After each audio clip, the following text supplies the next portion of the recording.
से लोग होते होंगे जो कंपटीशन पास कर लेते हैं या नौकरी पा लेते हैं या ऑफिसर बन जाते हैं, आईएएस बन जाते हैं, पीसीएस बन जाते हैं। ये कुछ अलग से लोग होंगे, इनके अंदर कुछ अलग से प्रतिभा होगी, बट ये पूरी तरीके से निराधार है, ये बिल्कुल ही असत्य है।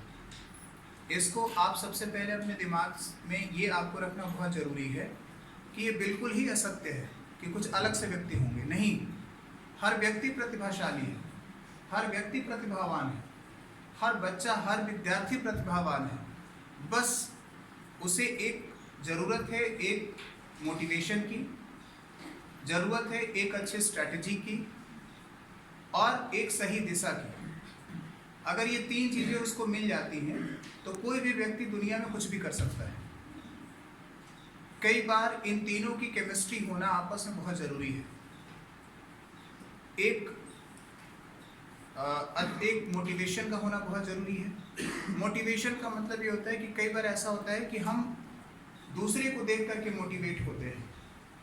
कुछ लोग ऐसे भी मोटिवेट होते हैं जो थोड़े समय के लिए होते हैं, 2 घंटा बाद मोटिवेशन खत्म हो जाता है। मोटिवेशन भी कई प्रकार के होते हैं। तो मोटिवेशन का एक प्रकार होता है कि अभी देखेंगे किसी को तो बहुत मोटिवेट हो जाएंगे, एनर्जी लेवल उनका बहुत हाई हो जाएगा, फिर 2 घंटा बाद उनका मोटिवेशन लेवल ड्रॉप हो जाएगा और वापस वो जो कर रहे होते हैं वही करना शुरू कर देंगे। एक होता है मोटिवेशन लेवल। दूसरा होता है कि थोड़े दिन रहता है, फिर थोड़े दिन बाद खत्म हो जाता है। और एक तीसरा होता है जो सतत मोटिवेशन होता है, जो आपके इनर थॉट से आता है, जो आपकी अंदर की आत्मा है, उस आत्मा से वो जागृत होता है।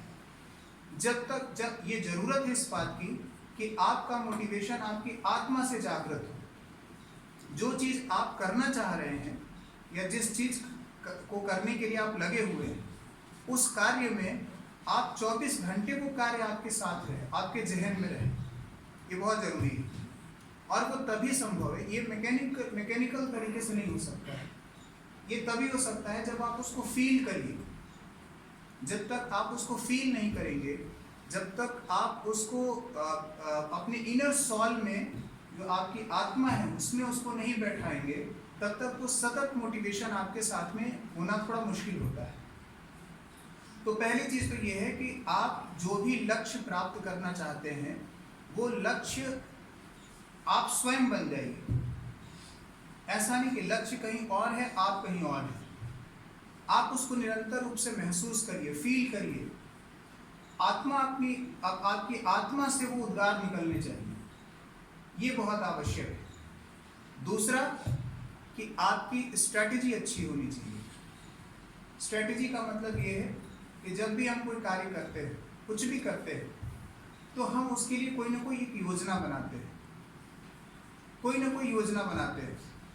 वो योजना बनाना बहुत ज़रूरी है। कई बार ऐसा होता है कि हमारे अंदर बहुत प्रतिभा होती है, हमारे अंदर बहुत टैलेंट होता है, बहुत हुनर होता है, लेकिन हम अपनी स्ट्रेंथ को, अपनी चीज़ों को सिस्टमेटिकली एक जगह कंपाइल नहीं कर पाते हैं, उनको एकत्रित नहीं कर पाते हैं। कभी कुछ और कर लेते हैं, कभी कुछ और कर लेते हैं, कभी कुछ और कर लेते हैं, कभी कुछ और कर लेते हैं, और जो हमारी पूरी एनर्जी है वो डिस्पर्स हो जाती है, जो हमारी पूरी ऊर्जा है वो बिखर जाती है। ज़रूरत इस बात की है कि हमें अपनी पूरी ऊर्जा को एकत्रित करके फोकस्ड तरीके से एक जगह लगाना है। अगर हम अपनी पूरी एनर्जी को फोकस्ड वे में एक जगह लगाते हैं तो निश्चित रूप से हमें सफलता मिलेगी, इसमें कोई संदेह किसी को नहीं होना चाहिए। तीसरा, हमारा डायरेक्शन सही होना चाहिए।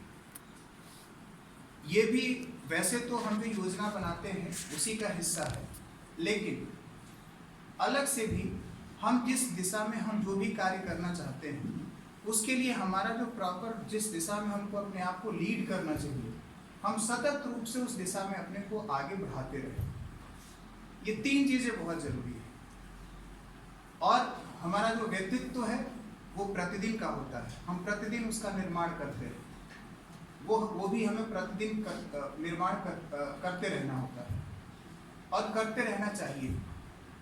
मुख्य रूप से किसी भी प्रतियोगी परीक्षा को पास करने के लिए या किसी भी क्षेत्र में अच्छा या उत्कृष्ट कार्य करने के लिए तीन चीज़ें बहुत आवश्यक है। इन तीन चीज़ों पे, अब जैसे कभी होता है कि कभी ये वाली किताब उठा के पढ़ लिया, फिर इसको रख दिया, फिर वो वाली किताब उठा करके पढ़ लिया, फिर उसको रख दिया, फिर कभी वो वाली किताब उठा करके पढ़ लिया, उसको रख दिया।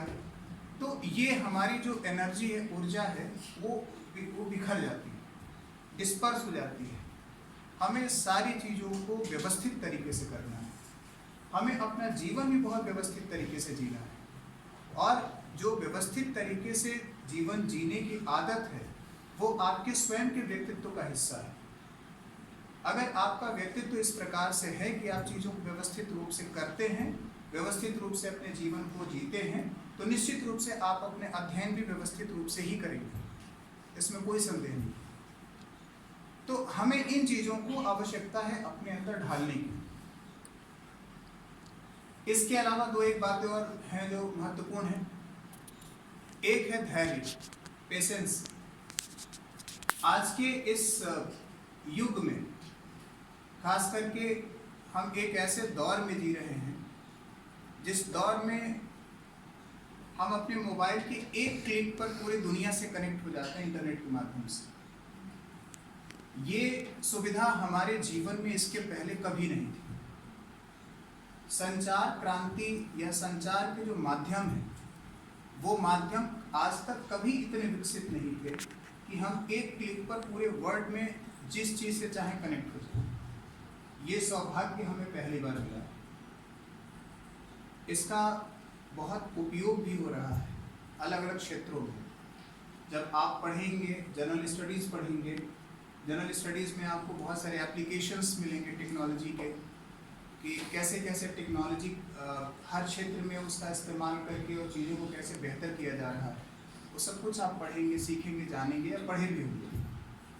लेकिन ये टेक्नोलॉजी हमारे पेशेंस लेवल को कम कर दिया है, हमारे धैर्य के स्तर को घटा दिया है। हम आज किसी का वेट नहीं कर पाते हैं बहुत देर तक। मेरे ख्याल से वेट कराना अच्छी बात भी नहीं है, बुरी बात है किसी को वेट कराना, लेकिन किसी का वेट नहीं कर पाते हैं। हम कई मामलों में अपने धैर्य को खो देते हैं। जीवन में जब भी कभी कोई बड़ा लक्ष्य पाना होता है या हासिल करना होता है, तो उसका एक कंपोनेंट पेशेंस का होना बहुत जरूरी है। वो भी आपके व्यक्तित्व का हिस्सा होता है। कई बार ऐसा होगा कि आप प्रीलिम्स पास करेंगे, हो सकता है मेन में आप ना डिस्क्वालीफाई हो जाए। कई बार ऐसा होगा कि मेन का एग्जाम पास करेंगे, इंटरव्यू में डिस्क्वालीफाई हो जाए, फिर से आपको वापस उस सर्किल में आना पड़ेगा। तो हमें इसमें फ्रस्ट्रेट नहीं होना है, हमें इसमें बिल्कुल भी फ्रस्ट्रेट नहीं होना है और बिल्कुल भी धैर्य नहीं खोना है। हमें अपने धैर्य को और ज़्यादा मजबूत करना है और अपने स्ट्रेंथ को दोबारा से रीगेन करना है और रीगेन करके वापस दोबारा से उसमें शामिल होना है और आगे बढ़ना है, क्योंकि ये हिस्सा है कंपटीशन का। ऐसा होता ही है। मैं 2006 में पहली बार पीसीएस के एग्ज़ाम में बैठा था। मैं ईयर 2006 में for the first time I appeared in the PCS exam. मैं प्रीलिम्स फेल हो गया, मैं प्री पास नहीं कर पाया, प्री फेल हो गया। मैं शुरू से एक अच्छा विद्यार्थी था, तो मुझे लगा कि यार मैं प्री फेल हो गया, कैसे प्री फेल हो गया। फिर मैंने दोबारा से अपने स्ट्रेंथ को रीगेन किया और रीगेन करने के बाद फिर दोबारा से अपनी स्ट्रेटजी को दोबारा से, मुझे लगा कि कुछ मेरी स्ट्रेटजी में गलती है, कुछ मेरे डायरेक्शन में गलती है। उसको जो एरर था उस एरर को फाइंड आउट किया और फाइंड आउट करके दोबारा से 2007 के एग्ज़ाम में अपीयर हुआ और 2007 में फाइनली सेलेक्ट हो गया। 2006 में एग्ज़ाम फेल हुआ प्री और 2007 में फाइनली सेलेक्ट हो गया, प्रीलिम्स मेन इंटरव्यू सब पास करके। तो आप जब सतत रूप से प्रयास करते हैं, आगे बढ़ते हैं और अपनी स्ट्रेटजी, अपने डायरेक्शन, अपने मोटिवेशन और पेशेंस, इन चीज़ों पर फोकस्ड रहते हैं, तो निश्चित रूप से आपको सफलता मिलेगी। चाहे लक्ष्य कितना भी बड़ा हो, इट डजेंट मैटर। कितना भी बड़ा लक्ष्य हो, it doesn't matter, but you should be focused. आपको फोकस्ड होना पड़ेगा, अदरवाइज फिर वही होगा, आपकी एनर्जी डिस्पर्स हो जाएगी, डीमोटिवेटेड हो जाएंगे, फ्रस्ट्रेट हो जाएंगे। कई बार ऐसा भी होता है कि कुछ दोस्त मित्र होते हैं, आपका 3 साल से आप एग्ज़ाम दे रहे हैं, आपका प्रीलिम्स पास नहीं कर पाए, पूछते हैं यार तुम्हारा तो हो ही नहीं रहा है। कई बार हम फ्रस्ट्रेट हो जाते हैं, कई बार इस तरीके की चीज़ें होती हैं। तो इसलिए इन सारी चीज़ों पर फोकस्ड वे में काम करना है। मेरे ख्याल से जो एक मोटिवेशनल पार्ट था, उस मोटिवेशनल पार्ट पे मुझे इससे ज़्यादा आगे कई बार आपसे मुलाकात होगी मेरी, तो मैं और भी चीज़ें थोड़ी थोड़ी करके आपको बताता रहूँगा। बट ये मूल मंत्र है मेरे हिसाब से। हर किसी का कंपटीशन पास करने का या अच्छा करने की सबकी स्ट्रेटजी अपनी अलग अलग होती है, सबका अपना अलग अलग होता है। ये मेरी चीज़ें थी जो मैंने अपने व्यक्तित्व में शामिल किया था, और मैंने इस प्रकार से किया, अपने आप को शेप किया, और शेप करने के बाद मैं यहाँ तक पहुँच पाया था। तो इस पे अगर आपको कोई क्वेरी हो, कुछ जानना और हो, तो आप पूछ सकते हैं मुझसे, अदरवाइज हम फिर कुछ और बात करते हैं, किसी को कुछ और पूछना हो। और क्लास हमेशा डेमोक्रेटिक होनी चाहिए, हमेशा लोकतांत्रिक होना चाहिए, कभी वन वे डायलॉग नहीं होना चाहिए कि एक बोले बाकी सब सुने, वो फिर भाषण हो जाता है, क्लास नहीं होती। हाँ जी बताइए। सर, आप जब अपना तैयारी करते थे, जैसे आपकी कोचिंग संबंधी कहीं लेते थे, तो आप अपना रेगुलर ऐसे घर पे सेल्फ स्टडी कैसे कर पाते थे? क्योंकि हम यहाँ से जाते हैं ना, बहुत ज़्यादा उसे थक जाते हैं। अच्छा, सही बात है। पढ़ाई इतनी अच्छे से नहीं हो पाती है। मेरा थोड़ा उल्टा रहा है, ऑनेस्टली बता रहा हूँ, मेरा पढ़ने का रूटीन थोड़ा उल्टा रहा है। मैं रात को 10 बजे पढ़ने बैठता था, सुबह के 6 बजे तक पढ़ता था। मेरा थोड़ा उल्टा रहा है, इसलिए इसको कृपया फॉलो ना करें ये बहुत ऑड रूटीन है। लेकिन मेरा जो पढ़ने का तरीका रहा है वो रहा है कि मैं रात को 10 बजे खाना वाना खा करके थोड़ा वॉक करके पढ़ाई करने बैठता था, और सुबह के 6 बजे तक पढ़ता था। ऐसा नहीं कि कॉन्टिन्यूस बैठा रहता था, बीच में कभी उठता था, चाय पीता था। कभी मेरे रूममेट थे, वो IPS अधिकारी हैं वेस्ट बंगाल में, तो उनके साथ कभी 10 मिनट के लिए गप्पे मार लिया, थोड़ी बातचीत कर लिया, चाय पी लिया, ऐसे करके। हाँ जी, वो भी आपके साथ ही पढ़ते रहे? हाँ, तो मेरा ऑड रहता था, और मैं सुबह 6 बजे थोड़ा नाश्ता वास्ता करके सो जाता था। फिर मैं दोपहर 1 बजे उठता था सो करके, फिर 1 बजे सो करके उठता था। तो द हिंदू अखबार आता है, आप लोग कितने लोग जानते हैं द हिंदू? सभी जानते हैं, अच्छा। तो द हिंदू न्यूज़पेपर आता था, फिर मैं उसको 2 घंटे पढ़ता था, फिर थोड़ा शाम को पढ़ाई करता था, फिर शाम को थोड़ा घूमता टहलता था, और उसके बाद फिर वापस वही रूटीन पर आ जाता था। तो थकना नहीं है। अभी मैंने स्वामी विवेकानंद की बात यही बताया। कोचिंग नहीं करते? कोचिंग मैंने किया है, लिमिटेड कोचिंग किया है, बहुत ज़्यादा नहीं किया है, लिमिटेड किया है। कई बार कुछ चीज़ों की मुझे ज़रूरत पड़ी तो मैंने किया, अदरवाइज बहुत ऐसा कोई मतलब ये भी एक बहुत बड़ा भ्रम है, ये एक बहुत बड़ा भ्रम है मेरे हिसाब से, कि लोग बाग ये समझते हैं कि कोचिंग करना मस्ट है। मैं आपको बता रहा हूँ कि आप सेलेक्ट सिर्फ सेल्फ स्टडी से ही हो सकते हैं, कोचिंग आपको सिलेक्शन नहीं दिला सकता। कोचिंग आपको गाइड कर सकता है, आपको मोटिवेट कर सकता है। कोचिंग एक ऐसी जगह हो सकती है जहाँ पर तैयारी करने वाले 10-20 एक जैसे लोग मिल जाते हैं, एक ग्रुप बन जाता है, लोग एक दूसरे से बात कर लेते हैं, एक दूसरे से सीख लेते हैं। इन चीज़ों के लिए उनकी उसका रेलिवेंस है।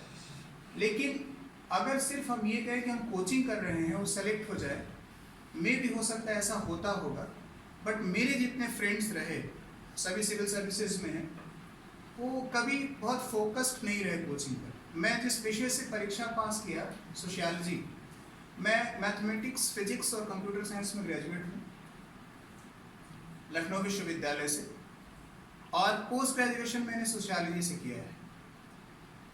तो मैं सोशियोलॉजी कभी उसके पहले पढ़ा भी नहीं था, बट जीवन में मैं शुरू से ही साइंस का विद्यार्थी था।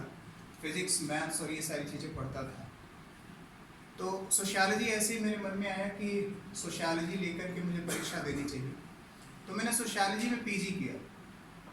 ड्यूरिंग द पीजी मैं UP slate, Uttar Pradesh state eligibility test होता है जो लेक्चरर बनने के लिए होता है डिग्री कॉलेज में या यूनिवर्सिटी में, उसको क्वालिफाई किया। फिर आगे चल कर के नेट, जेआरएफ और ये सारी चीज़ें किया। तो मैं इस विषय की कोचिंग आज तक कभी किया ही नहीं। सोशियोलॉजी विषय की कोचिंग मैंने आज तक कभी किसी से नहीं की। और मैं आईएएस का इंटरव्यू भी दिया मेन क्वालिफाई करके इसी विषय से, पीसीएस में भी सेलेक्ट हुआ इसी विषय से। तो कोचिंग एक आपको मोटिवेट करने का, गाइड करने का एक मीडियम हो सकता है। और मेरे ख्याल से अभ्युदय ऐसी जगह है जहाँ पर आपको इतने एक्सपीरियंस्ड लोग आते हैं मोटिवेट करने के लिए, गाइड करने के लिए, जो खुद उन सारी चीज़ों को पास करके और विभिन्न पदों पर बैठ करके नौकरी कर रहे हैं। उससे अच्छा आपको गाइडेंस और कहीं नहीं मिल सकता। बहुत सारे ऐसे प्राइवेट कोचिंग इंस्टीट्यूट्स होते हैं, वहाँ पर अक्सर करके वो लोग, मैं कोई आलोचना नहीं कर रहा हूँ, बट एटलीस्ट उनमें और इसमें डिफरेंस ये है कि यहाँ आपको वो लोग गाइड करने आते हैं जो खुद उन सारी चीज़ों से गुजरे होते हैं, खुद उन सारी चीज़ों को किए होते हैं और सफलता भी अर्जित किए होते हैं। ये एक अच्छा प्लेटफॉर्म है आपके लिए और इस प्लेटफॉर्म का भरपूर लाभ आपको उठाना भी चाहिए। थकना नहीं है जब तक कि अपने लक्ष्य को पाना नहीं, प्राप्त नहीं कर लेते हैं। ये जब आप मोटिवेट हो जाएंगे, जब आप इनर थॉट आपके अंदर आ जाएगा, जब वो हर पल आपको पिंच करता रहेगा कि यार हमने अभी 10 दिन का टारगेट बनाया था कि हमें 10 दिन में मिडाइवल इंडियन हिस्ट्री को पढ़ के ख़त्म करना है। मिडाइवल इंडियन हिस्ट्री मतलब मध्यकालीन भारत का इतिहास, जो जनरल स्टडीज़ में हम लोग पढ़ते हैं, या जो ऑप्शनल वाले लोग होते हैं, यहाँ सब ग्रेजुएट ही होंगे। तो जो अब कुछ लोग पढ़े होंगे अपने ग्रेजुएशन में, कुछ लोग अपने मेन के सब्जेक्ट के रूप में उसको रखना चाहेंगे। तो हमें अपना टारगेट क्या है कि हमको 10 दिनों में इसको पढ़ करके ख़त्म करना है। तो वो 10 दिन आपको याद करने की ज़रूरत ना पड़े, वो 10 दिन आपको याद आता रहे। याद करने में और याद आने में बहुत अंतर है। कई बार ऐसा होता है कि हम याद करते हैं और कई बार ऐसा होता है कि हमें याद आता रहता है। जब हमें कोई चीज़ याद आने लगे तो इसका मतलब ये है कि उस चीज़ को लेकर के आपकी आत्मा जागृत हो गई है। कोई भी चीज़ हो सकती है। अगर आपको याद आने लगे, आपको याद करने की आवश्यकता ना पड़े, तो इसका मतलब है कि उस पर्टिकुलर चीज़ को लेकर के आपकी आत्मा जागृत हो गई। और किसी का कुछ थकना नहीं है भाई, पढ़ते रहना है। और हाँ जी सर, क्या हिंदू या फिर इंडियन एक्सप्रेस जरूरी है? मेरे ख्याल से कोई भी एक ऐसा न्यूज़पेपर आदमी को पढ़ना चाहिए जिस न्यूज़पेपर में उसे अच्छे कंटेंट्स मिल जाएं, जो हमारे कंपटीशन के पॉइंट ऑफ व्यू से रेलिवेंट हो। न्यूज़पेपर तो सभी अच्छे होते हैं, लेकिन बहुत सारे ऐसे न्यूज़पेपर होते हैं जिस पे बहुत सारी ऐसी खबरें छपी होती हैं जो एक आम आदमी के लिए तो प्रासंगिक है उसके दृष्टिकोण से, लेकिन हम एक विद्यार्थी के रूप में, एक स्टूडेंट के रूप में हमारे कंपटीशन के लिए वो प्रासंगिक नहीं है। कहाँ सीवर फ्लो कर रहा है ये किसी कंपटीशन के लिए प्रासंगिक नहीं है। किसको कुत्ता काट लिया ये भी प्रासंगिक नहीं है। लेकिन हमारी जीडीपी में क्या चेंजेज आए वो हमारे लिए प्रासंगिक है। हमारी फॉरेन पॉलिसी में क्या चेंजेज आए वो हमारे लिए प्रासंगिक है। हमारे देश की कौन सी नई टेक्नोलॉजी डेवलप हुई और उस टेक्नोलॉजी का इम्पैक्ट क्या है वो हमारे लिए प्रासंगिक है। तो हमें ये, मैं अब हिंदू नहीं पढ़ता हूँ, मैं अब दैनिक जागरण और ये हिंदुस्तान जैसे मैं एक सामान्य आदमी जो पढ़ते हैं वही मैं भी पढ़ता हूँ। लेकिन तद समय जिस समय मुझे देना था उस समय मेरे लिए वो इम्पोर्टेंट था। और न्यूज़पेपर को बहुत थॉरली स्टडी करना चाहिए। न्यूज़पेपर को कभी भी सतही तरीके से नहीं पढ़ना चाहिए, बहुत थॉरली पढ़ना चाहिए। और न्यूज़पेपर, हर न्यूज़ के एप्लीकेशंस को जरूर दिमाग में रखना चाहिए। कई बार ऐसा होता है कि हम कहानी की तरह न्यूज़पेपर को पढ़ लेते हैं और बस हाँ ये हुआ ये हुआ ये हुआ, नहीं। न्यूज़पेपर की न्यूज़ की जो एप्लीकेशन है वो इस समाज के लिए, फील्ड के लिए, जिस फील्ड में वो डेवलपमेंट है या जिस फील्ड से जुड़ी हुई वो न्यूज़ है, वो कितना प्रासंगिक है, दैट इज़ इम्पोर्टेंट। तो मेरे ख्याल से कोई भी अच्छा न्यूज़पेपर, इंडियन एक्सप्रेस है, हिंदी में बहुत अच्छे न्यूज़पेपर आते हैं। इसमें इंग्लिश मीडियम के भी स्टूडेंट्स हैं क्या? कितने हैं? अच्छा, बाय द वे मैं इंग्लिश मीडियम का स्टूडेंट रहा हूँ, इसलिए बोल रहा हूँ। तो इसमें आपके हिंदी में भी बहुत अच्छे न्यूज़पेपर आते हैं। जनसत्ता है, दैनिक भास्कर है। हमारे साथ में जो बच्चे पढ़ते थे, उस समय तैयारी करते थे, जो हिंदी माध्यम के थे, वो इस तरीके के अखबारों को पढ़ते थे, तो उसमें उनको अच्छे कंटेंट मिल जाते हैं। तो वो आप पढ़िए, वो ज़्यादा इम्पोर्टेंट है। और कोई? हाँ जी। सर मैंने यूपीएससी के प्रीवियस ईयर के क्वेश्चन पेपर देखे। क्वेश्चन को समझने में बहुत समय लग जाता है। आपको उसको 2 घंटे में सॉल्व करना है। हाँ, बस वही है कि उसको कैसे समझे हम, क्योंकि कभी-कभी 5 लाइन 6 लाइन देख के डर लगता है। मुझे याद है कि जब 2010 में, जिसमें मैं आईएएस का इंटरव्यू दिया था, उसमें प्रीलिम्स का जो जीएस का पेपर था वो 58 पेज का था। मुझे याद है, शायद अगर आप लोग पुराना निकाल करके देखें तो याद आए, आपको शायद मिलेगा। 58 पेज का जीएस का पेपर था और नेगेटिव मार्किंग भी होती है। तो आपको पढ़ना भी है, करना भी है और सही भी करना है। इसके लिए बहुत ज़रूरी है, आप पेपर को या क्वेश्चंस को तभी समझ पाएंगे जब आपकी स्टडी बहुत वाइडर हो। आप अपने स्टडीज को सीमित रखेंगे तो समझना थोड़ा मुश्किल होगा। आपको अपने स्टडी अध्ययन का जो दायरा है, वो दायरा को बढ़ाना पड़ेगा। बहुत सारे ऐसे प्रश्न होते हैं जो कभी आप सुने भी नहीं होते हैं, ऐसा होता है। लेकिन जब आप अपनी तैयारी को उस स्तर पर ले जाते हैं, जब आप अपने अध्ययन के दायरा को बढ़ाते हैं, तो बहुत सारी चीज़ें अपने आप आपको समझ में आने लगती हैं। तो ज़रूरी बात ये है कि आप अपने अध्ययन के दायरा को बढ़ाइए।